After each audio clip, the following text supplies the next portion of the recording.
जय सनातन दोस्तों, आज हम शिव पुराण के दूसरे खंड विद्येश्वर संहिता के 17वें अध्याय का अध्ययन करेंगे। तो चलिए प्रारंभ करते हैं। 17वां अध्याय, प्रणव का महात्म्य व शिवलोक के वैभव का वर्णन।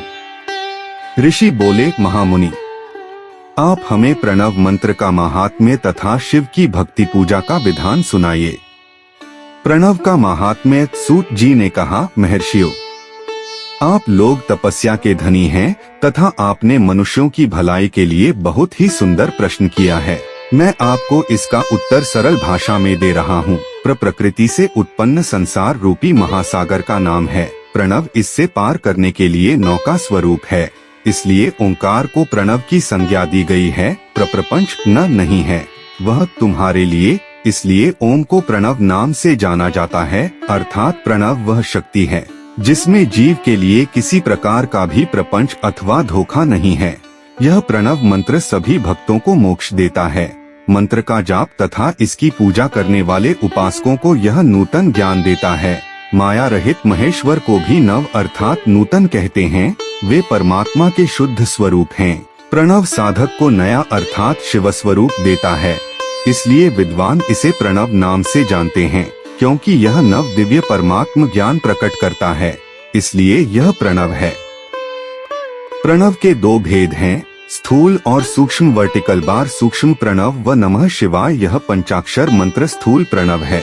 जीवन मुक्त पुरुष के लिए सूक्ष्म प्रणव के जाप का विधान है, क्योंकि यह सभी साधनों का सार है। देह का विलय होने तक सूक्ष्म प्रणव मंत्र का जाप अर्थभूत परमात्म तत्व का अनुसंधान करता है।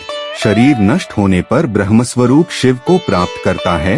इस मंत्र का 36 करोड़ बार जाप करने से मनुष्य योगी हो जाता है। यह अकार, उकार, मकार, बिंदु और नाद सहित अर्थात अ, उ, म 3 दीर्घ अक्षरों और मात्राओं सहित प्रणव होता है, जो योगियों के हृदय में निवास करता है। यही सब पापों का नाश करने वाला है। अशिव है, उशक्ति और मकार इनकी एकता है। पृथ्वी, जल, तेज, वायु और आकाश 5 भूत तथा शब्द, स्पर्श आदि 5 विषय कुल मिलाकर 10 वस्तुएं मनुष्यों की कामना के विषय हैं। इनकी आशा मन में लेकर जो कर्मों का अनुष्ठान करते हैं वे प्रवृत्ति मार्गी कहलाते हैं, तथा जो निष्काम भाव से शास्त्रों के अनुसार कर्मों का अनुष्ठान करते हैं वे निवृत्त मार्गी हैं। वेद के आरंभ में तथा दोनों समय की संध्या वंदना के समय सबसे पहले उकार का प्रयोग करना चाहिए। प्रणव के 9 करोड़ जाप से पुरुष शुद्ध हो जाता है, फिर 9 करोड़ जाप से पृथ्वी की, फिर इतने ही जाप से तेज की, फिर 9 करोड़ जाप से वायु की और फिर 9 करोड़ जाप से गंध की सिद्धि होती है। ब्राह्मण सहस्र ओंकार मंत्रों का रोजाना जाप करने से प्रबुद्ध व शुद्ध योगी हो जाता है। फिर जितेंद्रिय होकर 5 करोड़ का जाप करता है तथा शिवलोक को प्राप्त होता है। क्रिया, तप और जाप के योग से शिवयोगी 3 प्रकार के होते हैं। धन और वैभव से पूजा सामग्री एकत्र कर अंगों से नमस्कार आदि करते हुए इष्ट देव की प्राप्ति के लिए जो पूजा में लगा रहता है वह क्रियायोगी कहलाता है। पूजा में संलग्न रहकर जो परिमित भोजन करता है एवं बाह्य इंद्रियों को जीतकर वश में करता है उसे तपोयोगी कहते हैं। सभी सद्गुणों से युक्त होकर सदा शुद्ध भाव से समस्त कार्य कर शांत हृदय से निरंतर जो जाप करता है वह जप योगी कहलाता है। जो मनुष्य 16 उपचारों से शिवयोगी महात्माओं की पूजा करता है वह शुद्ध होकर मुक्ति को प्राप्त करता है। जपयोग का वर्णन। ऋषियों, अब मैं तुमसे जपयोग का वर्णन करता हूँ।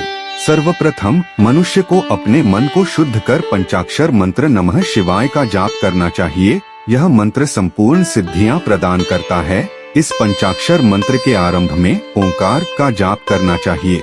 गुरु के मुख से पंचाक्षर मंत्र का उपदेश पाकर कृष्ण पक्ष प्रतिपदा से लेकर चतुर्दशी तक साधक रोज एक बार परिमित भोजन करे, मौन रहे, इंद्रियों को वश में रखे, माता पिता की सेवा करे, नियम से 1 सहस्र पंचाक्षर मंत्र का जाप करे, तभी उसका जपयोग शुद्ध होता है।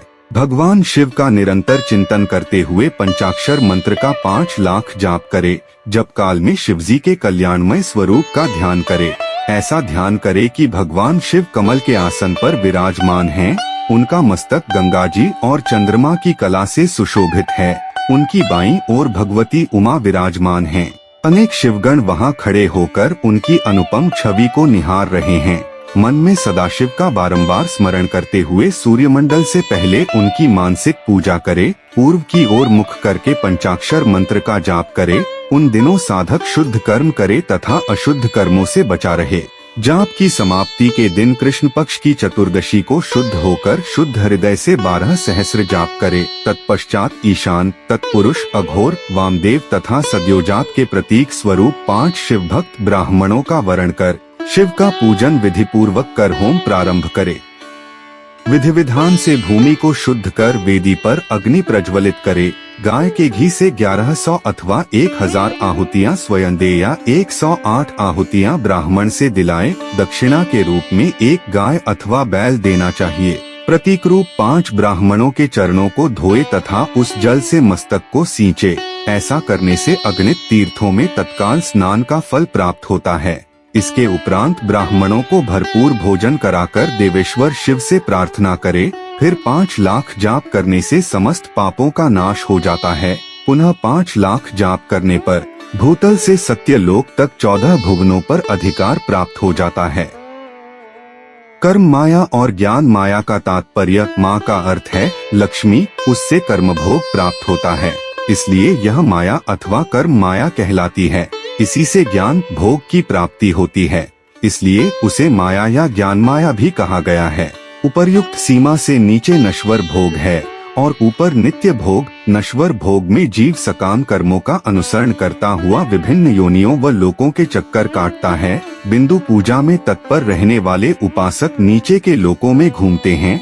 निष्काम भाव से शिवलिंग की पूजा करने वाले ऊपर के लोक में जाते हैं। नीचे कर्मलोक है और यहाँ सांसारिक जीव रहते हैं। ऊपर ज्ञान लोक है जिसमें मुक्त पुरुष रहते हैं और आध्यात्मिक उपासना करते हैं।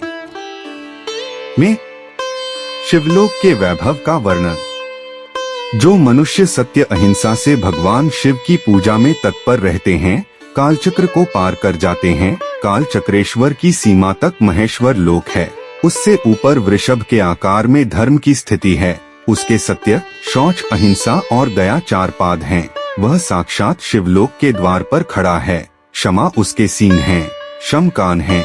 वह वेदध्वनि रूपी शब्द से विभूषित है। भक्ति उसके नेत्र व विश्वास और बुद्धि मन है। क्रिया आदि धर्म रूपी वृषभ हैं, जिस पर शिव आरूढ़ होते हैं। ब्रह्मा, विष्णु और महेश की आयु को दिन कहते हैं।